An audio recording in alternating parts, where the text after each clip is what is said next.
একবার এক আরব মুসাফির বিশাল মরুভূমিতে পথ হারিয়ে ফেলল। পথ খুঁজতে খুঁজতে ক্লান্ত লোকটা ক্ষুধা তৃষ্ণায় রোদে মৃত্যুর যখন একদম কাছাকাছি, তখন সে দূরে একটা কুঁড়ে ঘর দেখতে পেল। সে কোনো মতে সে কুঁড়ে ঘরে পৌঁছে ভিতরে দেখলো একটা হ্যান্ড পাম্প।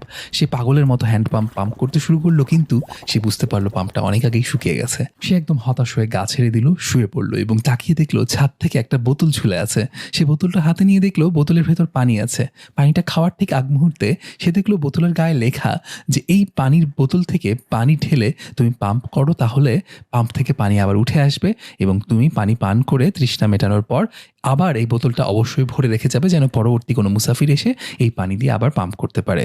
সে খুব অবাক হয়ে গেল এবং বিশ্বাস অবিশ্বাসের দোলাচলে দুলতে থাকলো। সে বুঝতে পারলো না সে পানি খেয়ে এখন তৃষ্ণা মেটাবে নাকি এই পানি ঢেলে পাম্প দিয়ে ট্রাই করবে। কারণ পানি ঢেলে দেওয়ার পর যদি পাম্প দিয়ে পানি না আসে তাহলে তার নিশ্চিতভাবে মারা যেতে হবে।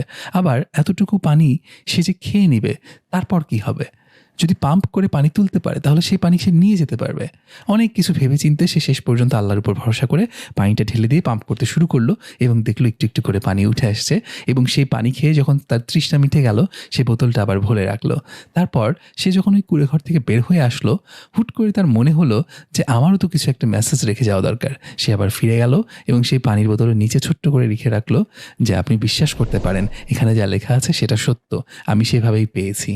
একটু খেয়াল করলে দেখবেন এই সেম সিচুয়েশনের ভেতর দিয়ে আমাদের নিয়মিত যেতে হয়। আমরা যখন লাইফে বড় কিছু পার্সু করি, বড় কিছু অ্যাচিভ করতে চেষ্টা করি, তখন আমাদের শর্ট টার্ম যে কমফোর্টগুলো, আনন্দগুলো, সেগুলো স্যাক্রিফাইস করতে হয় ওই পানির বোতলের পানিটার মতো। কেউ যদি শুধু শর্ট টার্ম আনন্দের জন্য ওই পানিটুকু খেয়ে ফেলে তাহলে কিন্তু তার ওই পাম্প থেকে পানি তোলা আর কখনো হয়ে ওঠে না।